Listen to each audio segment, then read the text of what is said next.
अब मेरा आरएसएस फिर आप नहीं बोलिए, क्यों नहीं आ रही है? मेरा आरएसएस नहीं बोलिए। मैं ब्राह्मण हूँ, मैं हिंदू मुसलमान नहीं हूँ, मैं ब्राह्मण हूँ। मैं भी बाहर से आया हूँ। इस देश में अधिकतर लोग बाहर से आए हैं। इस चीज को लोगों को समझना। एक बार फिर से कहिए, आप ब्राह्मण हैं, आप बाहर से आए हैं? हाँ, हम बाहर से आए हैं। अमित शाह जी ईरान के हैं। ईरान के हैं। हो ही नहीं सकता कि वो ईरानियन मुल्क के ही होंगे, होना ही है। समझ रहे हैं? नहीं तो डीएनए टेस्ट करवा ले डीएनए टेस्ट।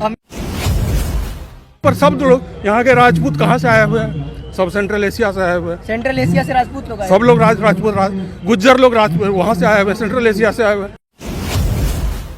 अगर सरकार एनपीआर और एनआरसी लाती है तो आगे की रणनीति आपकी क्या होगी?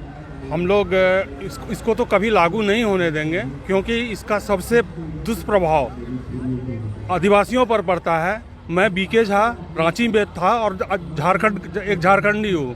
यहाँ अभी दिल्ली में रहता हूँ। मैं इस सब चीज़ को अच्छी तरह से समझता हूँ और लोगों को आगाह करता हूँ कि लोग इस चीज़ को समझें। ये हिंदू मुसलमान की बात नहीं है, ये जनता और सरकार की बात है। जो जिनको हम चुने हैं कि हमारे लिए काम करो, वो हमारे लिए काम नहीं, हमारे ऊपर शासन करना चाहते हैं। बोलते हैं कि मैं नौकर हूँ, लेकिन नौकर की तरह से काम नहीं करना चाहते हैं। वो चाहते हैं कि हमसे हमारा सब अधिकार छीन लें और हम फिर उनके गुलाम बन के रहें। जो अंग्रेज जो गुलामी करवाना चाहते थे, सिर्फ वही फूट डालो और राज करो, उसी रास्ते पर वो चल रहे हैं। सरकार ये मान रही है कि हम लोग नहीं समझ रहे हैं, सब लोग समझ रहे हैं। ये हिंदू मुसलमान नहीं है, और हिंदू मुसलमान भी है तो मुसलमान भी तो हमारे आदिवासी भी हैं। आदिवासी में से कन्वर्सन हुआ है मुसलमान का, दलित में से कन्वर्सन हुआ है मुसलमान का, वो तो पहले से है। मैं ब्राह्मण हूँ, मैं हिंदू मुसलमान नहीं हूँ, मैं ब्राह्मण हूँ। मैं भी बाहर से आया हूँ। इस देश में अधिकतर लोग बाहर से आए हैं। इस चीज को लोगों को समझना। एक बार फिर से कहिए, आप ब्राह्मण हैं, आप बाहर से आए हैं? हाँ, हम बाहर से आए हैं। इस चीज को भारत के हैं, भारतीय हैं, लेकिन हमारा उतना अधिकार नहीं है जितना आदिवासियों का इस देश पर अधिकार है। उनका पहला अधिकार है, हम उसके बाद आए हैं। इस चीज़ को हम अगर नहीं समझ रहे हैं तो हमारे मोदी जी को समझना चाहिए। शाह जी बहुत बाद में आए हैं, वो ईरान मुल्क के हैं, उनको समझना चाहिए इस बात को। लोग समझ रहे हैं, नहीं तो डीएनए टेस्ट करवा ले डीएनए टेस्ट। कौन कब आए हैं? अमित शाह जी ईरान के हैं।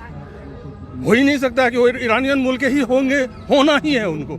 और लोगों को बरगलाए नहीं, सब भारतीय हैं। मैं आरएसएस का था। अच्छा। बचपन में 1960 से 67 तक मैं आरएसएस में था। और आरएसएस में हमेशा अखंड भारत की बात की गई।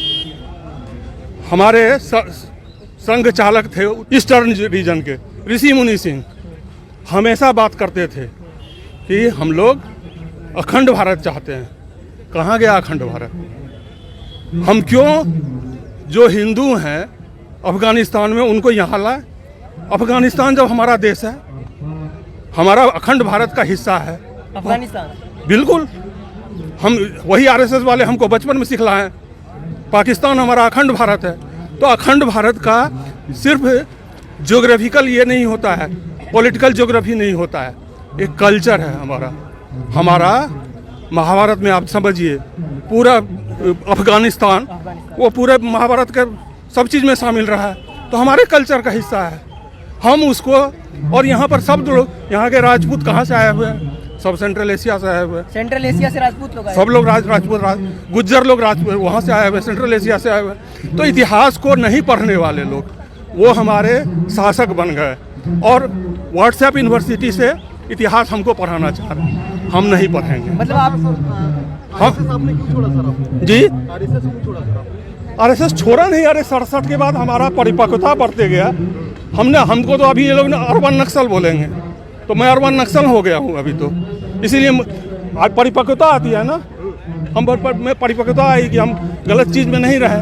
अखंड भारत का इन लोगों का एजेंडा छूट गया, मेरा भी वो छूट गया आरएसएस। इसलिए ये प्रश्न नहीं है कि हम आरएसएस का हम कोई किसी चीज़ के लिए हम तो उसका परमानेंट ये नहीं होते हैं ना।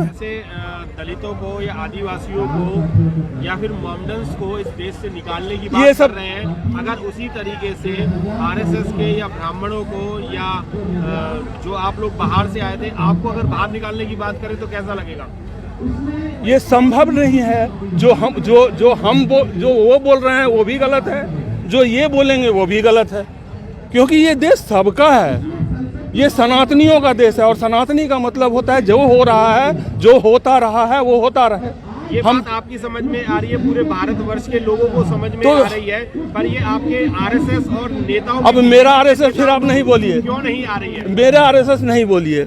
जिनका आरएसएस है वो जो उसको ओन कर रहे हैं उनका आरएसएस, जो इस देश को समझते हैं मेरी थाती है उनका देश, मेरा देश मेरा। उनको समझाने के लिए हम लोगों को, सब लोगों को सड़क पर आना पड़ा। आ गए हैं सजेशन बताइए ना। हम लोग सड़क पर आप कितने भी आंदोलन कर ले, 3 महीने से आंदोलन रोड डेली हो रहे हैं और बस करते। देखिए हम जब बताए कि हम आरएसएस में थे तो हम जयप्रकाश नारायण जी के भी साथ थे और उन्होंने अनवरत क्रांति की बात की है, संपूर्ण क्रांति और अनवरत क्रांति की बात की है। तो ये बहुत तो छोटा सा चीज, आदमी का जिंदगी जो है ना बहुत छोटा होता है। हमको हमारे देश का जो कंटिन्यूटी है वो तो चलते रहना है, हमारी सभ्यता का कंटिन्यूटी चलते रहना है। तो उसको चलाने के लिए हम अगर समझे कि हम अपनी ज़िंदगी में ही सब कुछ पालेंगे, पॉसिबल संभव नहीं है। हमको लड़ते रहना है, हमको सही दिशा दर्शन दिखलाते रहना है और जो गलत रास्ते हैं उनका विरोध करना है। तो ये क्या हम ऐसे लोगों से अपनी जान की भीख ना मांग करके, अपने अधिकार ना मांग करके हम उन्हें देश से ही बाहर भगाए तो कैसा रहेगा? नहीं, ये गलत होगा, ये गलत होगा, क्योंकि देश सबका है। जो नहीं समझ रहे हैं, हमारा भाई अगर हमारे साथ है और वो नहीं समझ रहा है कि इस जमीन पर सबका अधिकार है, मेरा भी अधिकार है, इसका भी अधिकार है और सबका अधिकार है, सबके लिए है, पृथ्वी सबके लिए है। लोगों को नहीं समझ में आ रहा है ये पृथ्वी अभी जितनी आबादी है 8 अरब करीब आबादी है, जितना हमारा विज्ञान ये डेवलपमेंट हुआ है और बहुत सारा डेवलपमेंट संभव है। अभी का जो डेवलपमेंट हो चुका है उस वैज्ञानिकता से हम इससे 10 गुना आबादी को खिला सकते हैं, लेकिन हम लोग लगे हुए हैं हिंदू मुसलमान और डिविजनिस्ट में। हमारी सरकार जो हमको आगे बढ़ाने के बजाय पीछे की ओर धकेलने में लगी हुई है, जो खुद ही मूर्ख है खुद। और ये मैं आज के लिए नहीं कर रहा हूँ, पहले भी जो लोग थे कुछ वो कैपिटलिज्म, तो इस चीज़ में जो संपत्ति को कैसे कुछ लोगों के हाथ में दिया जाए उसी में लगे हुए थे।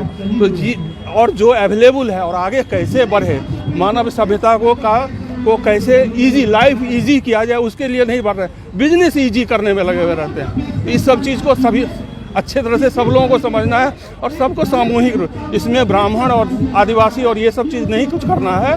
हम लोग सब लोग साथ हैं।